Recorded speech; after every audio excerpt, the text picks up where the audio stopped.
What's up, everybody, and welcome to another episode. Hit the like button, subscribe to my channel, and share the video. Hit the join button and become a member. Why?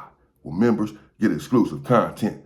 Hit the bell icon on my channel so that you receive a notification every time that I drop a video, and you can go and check the video out. Let's get into it. If you have not subscribed to the channel, please do so. The Inside Story with Damian Porter.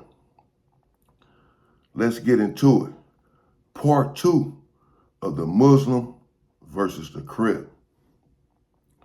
Now, as I said, Brother Malik and Diamond were in the hole. They had a dispute over Diamond talking to the police too much, at least as far as Brother Malik was concerned. I'm sure some of it was indeed the fact that Brother Malik had a problem, a personal problem with the officers there. And so he had an extra dislike and disdain for the police and anyone who then dealt with the police. He felt like they were personally betraying him, betraying the cause. I understand.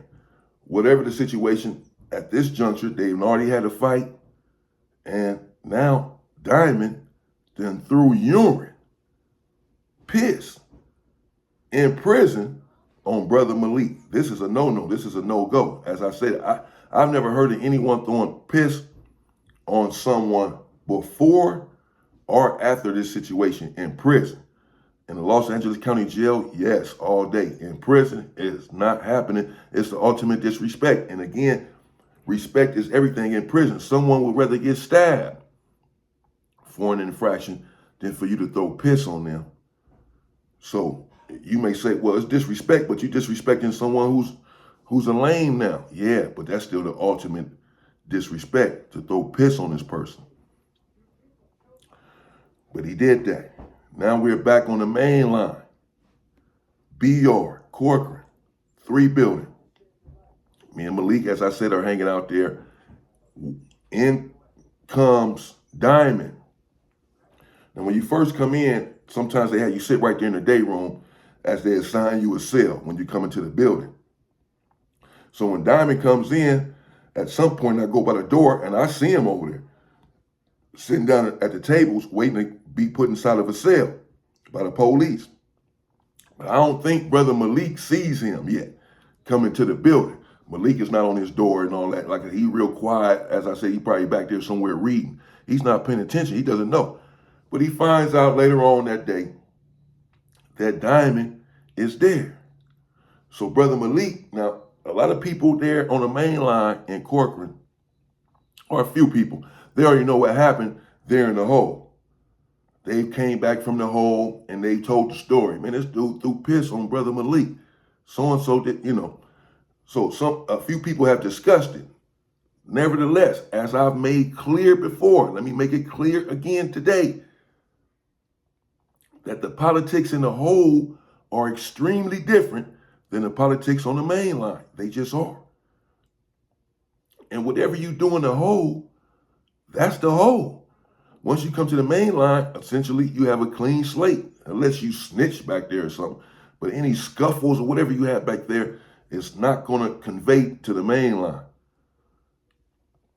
So Brother Malik obviously had already alerted his brothers, the Muslim car, as to what had transpired in the hole. He had been let them know. So they know about this dude and what he done did, the Muslims. But now Brother Malik, he takes it to basically the Fresno Crip car. And he lets them know what transpired in the hole. That they had a problem, him and Diamond, and that Diamond threw urine on him. He threw piss on him. And that something needs to be done about this disrespect immediately. Long story short, the Fresno car explained to him that there's nothing that they can do, which was really true. They told him whatever happened in the hole, that's the hole. That's the whole politics, bro. You know that. We know we can't DP him for something that he did in the hole. If we were in the hole, when it happened, we could have DP'd him, which is a discipline. DP stands for discipline. But the fact that y'all are now on the main line, we can't put our hands on him for something that he did in the hole, which is true. As I said, the politics in the whole and the main line are totally different. Now, I guess maybe they could have did it, but they sort of would have been stretching the rules because they certainly were not obligated to do something to someone who did something in the whole that was unbecoming. And he's now on the main line. As long as it wasn't something that's career ending, like something snitching involving the police. So they told Brother Malik, it's not much that we can do, brother. You know, check him, check the homie, let him know to never throw urine on someone, you know, particularly a Muslim brother who's going to really take umbrage to that, but on anyone. You know, he's young, he hadn't really been laced up yet. We're hollering at him, but as far as us physically attacking him, we like literally cannot do that, even if we wanted to, because this happened in the hole. Naturally, this answer did not suffice. It was not sufficient enough for Brother Malik. He became outraged. Though he understood the politics, he still felt like it was something that they should have did about that and something that they can do about it. The Muslim brothers pretty much felt the same way. And essentially, the Muslim brothers told Brother Malik, do what you got to do, man. If it's just on with the Crips, then it's just on. You know what I'm saying? But the fact that you don't want to let that go, we're not about to tell you to let that go. We're not about to press that line, because some people will do that and say, that happened in the hole, you have to let that go. Because the politics are different. Whatever happened in the hole happened there. You can't bring that out to the main line. Let that go, bro. But his brother said, nah, we not mad at you for not letting that go. Even though the politics are different, it can be justified, you letting it go, us letting that go. No. Well, however you feel, if you feel like you don't want to let that go and you want to attack this dude, you do what you got to do. A couple days later, coming out for chow, for dinner, we walked to the chow hall in Corcoran. Brother Malik, I'm watching him because I know that he's not about to let this go. He didn't tell me anything. He didn't tell me, man, I'm finna do this, I'm finna do that. He didn't tell me nothing. I didn't ask him. I didn't have to. I learned then to even at that time to mind my business, so I stayed out of it. Brother Malik had even came to me before and said, man, can you tell them what this dude did? This now time I got to stay out of it, bro. It's not my issue. You know what I'm saying? You know what happened, you know. So I stayed all the way out of it. That's what I just tend to do. But we walk in the chow, and a lot of times things happen in the chow hall, on the way to chow, and on the way back from chow. They call it chow. The so-called dinner, the food is chow. On the way to chow, and on the way back, because the yard is not that full, it's just your building and perhaps another building. Walking the chow, people are scattered out. You can run up on somebody, hit them real quick, and keep going. This happens all the time in these chow hall lines. And so I didn't know when Brother Malik would make his move or if he would make a move, but I thought that he would. As we're walking the chow, Brother Malik, I'm paying attention. And he comes out of nowhere and he had a sock wrapped around his hand. And to this day, I do not know what was inside of that sock. I don't know. But the man had something, because it was something, the sock was way out here. He had something wrapped around his hand and the sock was covering it up.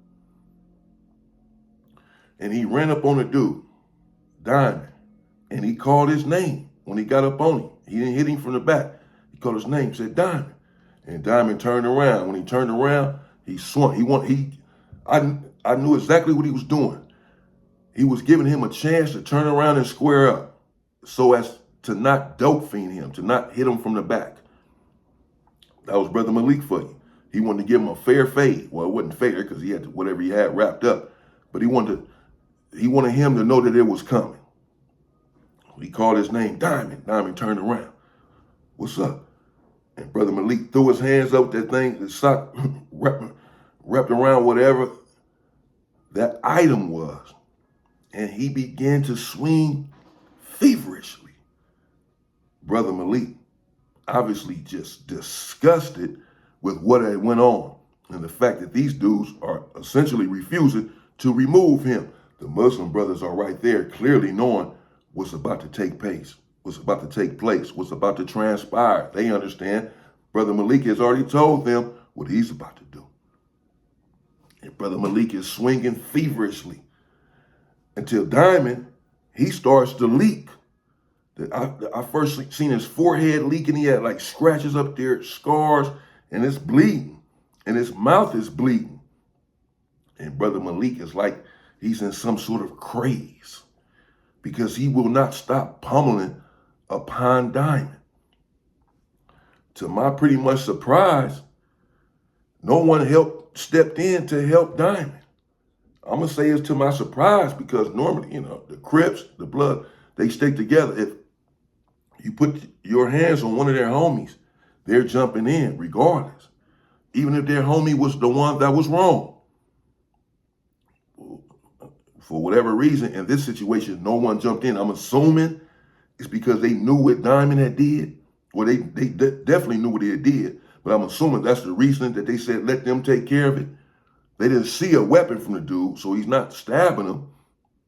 But he got something going on in his hand that's causing Diamond to leak. This is not just his fist, because he has cuts and stuff. But the Muslims are right there, and they're ready to jump in as well. If the Crips act like they finna move, the Fresno dudes act like they finna pack out Brother Malik, they're not going for it. I'm sure they have weapons, even though this is a level 3, and there were not many weapons there, or not many weapons being used on the yard at this junction on a level 3. Still, the Muslims didn't play, and they had weapons, bro, and they would have used them. So no one moved. They just let them two handle it. If you could say that, it was really just Malik. I don't think Diamond ever got off a blow. I don't think he ever threw a fucking punch. He was on the ground, and Malik was on top of him, smashing him, bro. Because he was so upset about what had transpired there in the hole. Obviously, he had thought about this for days on end, about what he was going to do to this dude when he got his hands on him. But he did give them an opportunity to take care of it themselves. But again, I understand that why they didn't. I came to understand how different the politics are in the hole as opposed to the Mainline.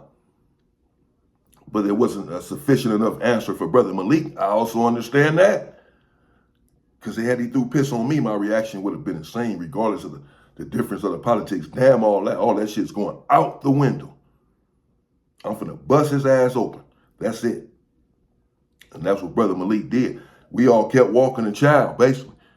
The police saw it, though, because he wouldn't get off of him. The police started shooting a little block guns, spraying mace and all this, and they broke them up and basically took Brother Malik to the hole. As I said, they already had it in for Brother Malik. He had just gotten out of the hole for assault on the police. Had that lawsuit going and all that. So, and they said that he was the aggressor. And he did have something wrapped up in that sock, even though I think he had tried to get rid of it. I think they had found it. So they took him back to the hole and basically left Diamond there. They took Diamond to medical, and he came back like 3 days later, patched up, still on the main line. And that's what happened there in Corcoran, bro. State prison. Dude felt, he took umbrage to this dude's action, and every action has a reaction. And he threw urine on him, and he was pissed off about that. And Brother Malik was a good brother, like I said, in so many ways. I just knew that was going to go bad when I saw him throw the urine on him. But I didn't know that they would meet up on the main line. But again, prison is a small world, and this is how the shit happens. That's why one must be careful of what he does, not only in prison, but right here on the street. Because the same person that you do it to, you'll run into later on. It's a small world, and it's karma. So you have to be careful. Diamond was not disrespected an OG Muslim, and he really did pay the price, bro, because he was fucked up. I seen it with my own 2 eyes. His face was fucked up for playing with this man, throwing urine on him for nothing, really, because I don't know. So it went bad from there. That's what happened there in Corcoran State Prison. I'll be back. Sheesh. And in the meantime, stay free, people.